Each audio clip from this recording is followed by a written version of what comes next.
되고요. 세액공제 같은 경우에도 보유기간이 아닌 거주기간에 따라서 받을 수 있도록 바뀌게 됩니다. 셋째는 시가 35억 이상의 초고가 주택의 경우에는 이 종부세가 기존보다 더 크게 증가를 합니다. 이것도 시가예요? 시가로 기준으로 예. 그렇고요. 공시가격 이제 14억을 넘는 모든 집들 중에서 그 중에서도 예를 들면 공시가격 기준으로 20억 이상, 30억 이상 더 비싸진 집으로 예. 갈수록 종부세가 증가하는 폭이 더 커진다. 이거 환산했을 때 시가 35억이 된다는 네, 거죠? 맞습니다. 예. 예. 그래서 이 경우에는 특히 이제 세율 부분이 고가의 주택으로 갈수록 더 많이 높게 인상이 되고 공정시장 가입률은 지금 현재 60%인데 70%로 인상이 되면서 이제 더 비싼 집의 경우에는 세금이 더 늘어난다. 네. 여기까지는 간신히 쫓아가고 있습니다. 자, 서울의 구별로 한번 볼까요? 토호제 지정된 15개 지역까지 해서 평균 서울의 아파트 가격 지금 어떻게 형성돼 있습니까? 그 서울 아파트 평균 가격은 전용 면적 84제곱미터 기준으로 예. 13억 5,940만 원입니다. 민간 회사에서 집계한 거고요. 네. 서초와 강남은 30억, 평균이 30억 이상, 송파와 용산은 평균 20억 이상, 그리고 그 외 한강벨트 지역은 15억에서 18억 정도 수준이고요. 서울의 외곽에 해당하는 구들의 경우에는 6억에서 10억 정도가 평균적인 시세입니다. 시세 지금 평균 매매가니까 이거는 시가잖아요. 네. 그렇기 때문에 이 공시가격으로 가면 또 다를 것이고요. 예전에 강북이 평균 15억 원이 넘어섰다는 얘기가 나왔고요. 중랑구 85제곱미터가 15억 넘어섰다. 호가가 16원 넘어섰다. 이렇게 나오는데 또 평균은 그렇게 높지가 않아요. 이건 왜 그런 겁니까?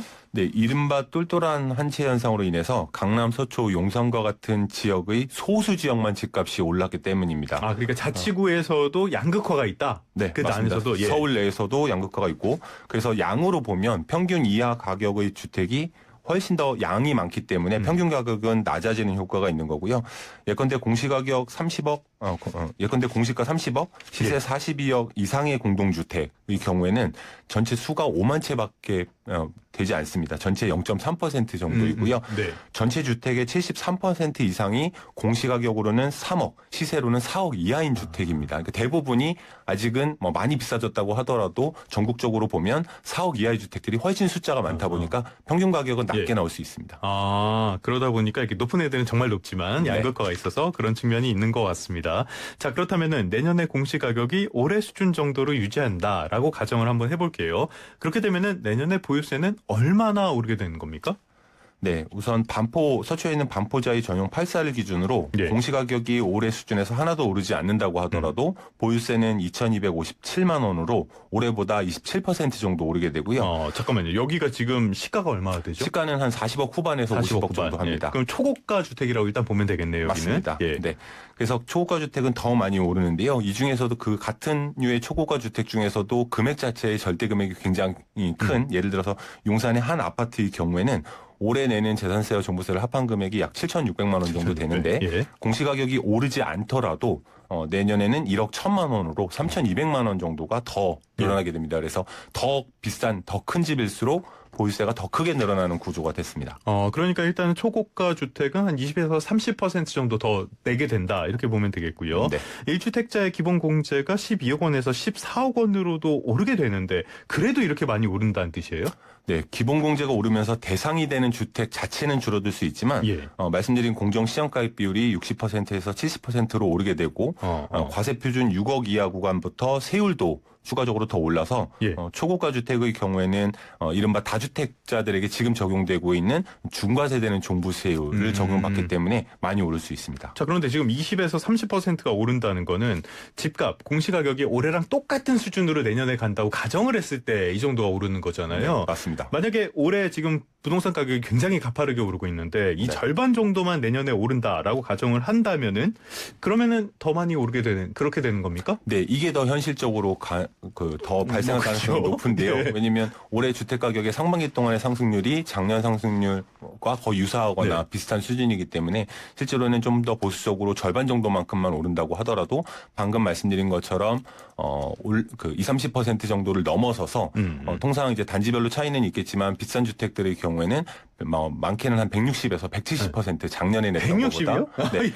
요번에 그 세부담 상한이 원래 150%로 제한이 돼 있었습니다. 그러니까 매년 전년도에 냈던 재산세와 종부세 합한 금액보다 1.5배를 넘지는 못하게끔 되어 있었는데 이번에 이제 이 세부담 상한을 150%에서 200%로 상향을 하게 되면서 한도가 더 높아졌으니까 그 150% 예전 같으면 150% 초과되는 건 과세되지 않았겠지만 이번에는 이제 시세가 오르고 이 세율 오르는 부분들이 고스란히 반영이 될 수 있는 상황이 됐습니다. 그럼 2배가 될 수도 있는 거네요? 2배까지 될 수 있습니다. 최대. 네. 극단적인 경우에는 2배까지도 될 수 있다. 네. 자, 그렇다면 이게 부자들만의 이야기가 될 수도 있는데요. 그런데 또 그렇지만도 않은 것 같아요. 실제로 공시가격 20억 원 미만의 거주 1주택자 이쪽도 공제한도 상향 효과로 보유세 부담이 감소하는 단지 이쪽은 많습니까?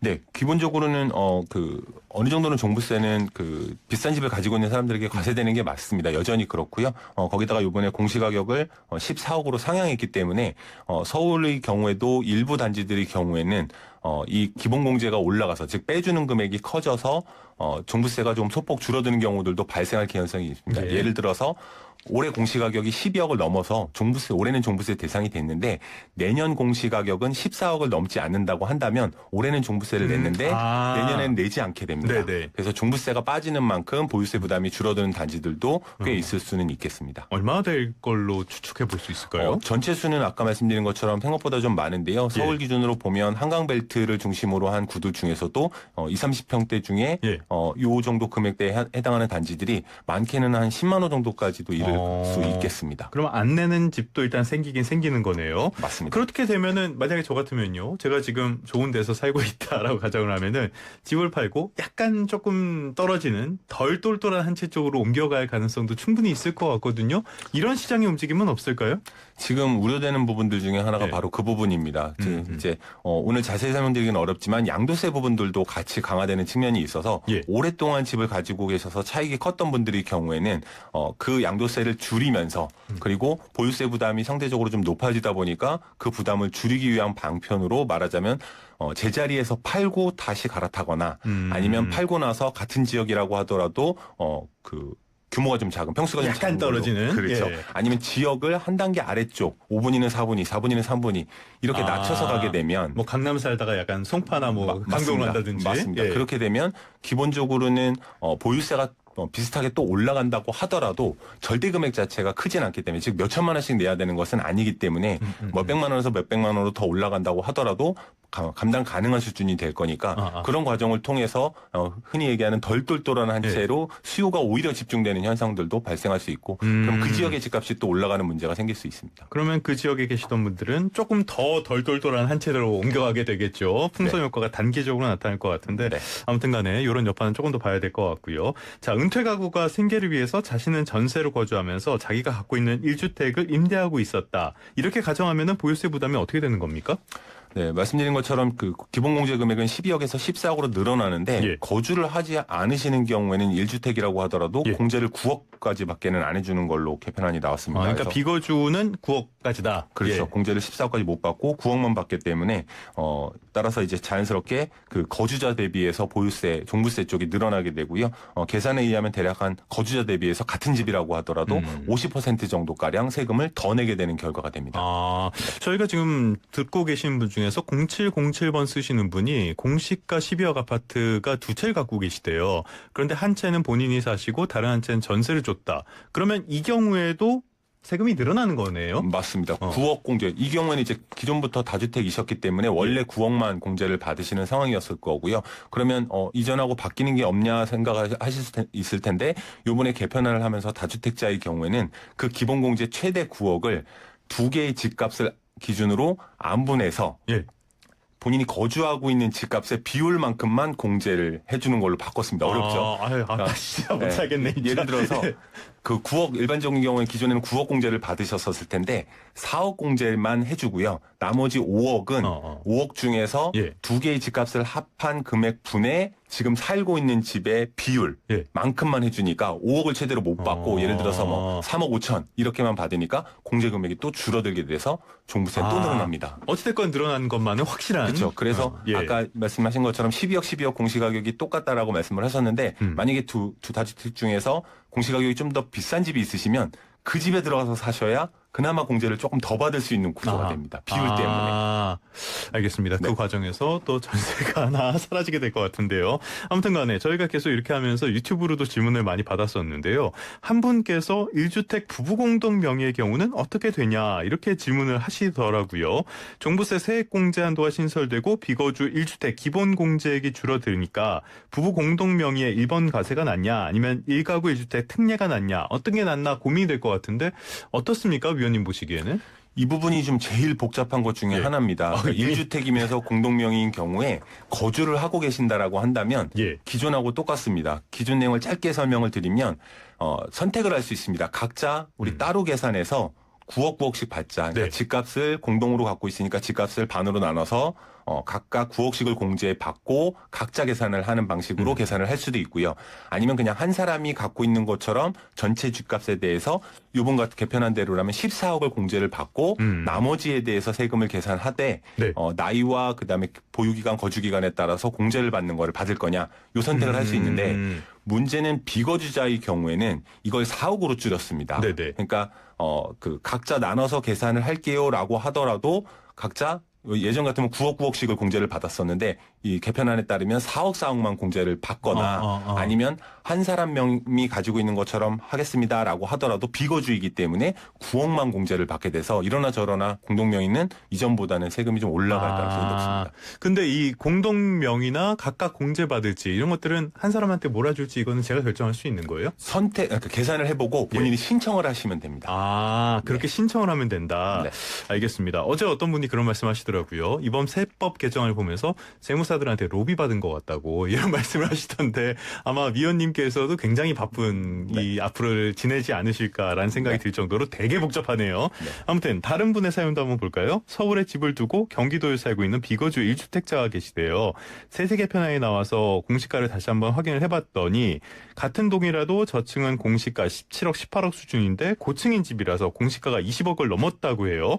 그러면은 이런 경우에도 각 세대별 공시가 기준으로 보유세가 바뀌게 되는 그런 겁니까? 네, 그 재산세와 종부세의 경우에는 항상 공시가격이 기준입니다. 시가 자체를 따지지 않고요. 공시가격이 얼마이냐로 과세를 하기 때문에 이른바 이제 흔히 얘기하는 같은 단지 내 같은 동의 경우에도 저층은 당연히 시세도 그렇지만 공시가격이 좀 낮고 고층은 공시가격이 비싼데 그 과정에서 그 문턱에 있는 그러니까 고층은 같은 평형인데 고층은 좀 더 고가에 가까운 쪽이라고 한다면 부담이 조금 더 커지는 형태가 되는 거고 반대로 저층은 부담이 조금 줄어드는 이렇게 이해를 하시면 됩니다. 알겠습니다. 그러면 그것도 이 가격에 따라서 달라지는 초고가 주택만을 타겟으로 했다라는 이야기가 나오긴 하는데 또 그렇지만도 않다라는 얘기도 나오고요. 너무너무 복잡해서 많은 혼란이 있는 것 같습니다. 언론 기사를 보니까요. 서울 강남권의 한 아파트 단지에 있는 부동산 중개업소에 붙인 안내문이 눈에 띄었다고 합니다. 제목이 미친 양도세 강화였는데요.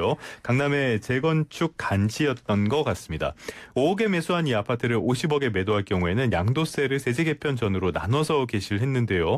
1주택자고 30년을 보유 거주했을 경우입니다. 세제 개편 전에는 양도세가 2억 7천만 원이었는데 이게 8억 3천으로 늘어난다고 해요. 이거는 왜 그러는 겁니까?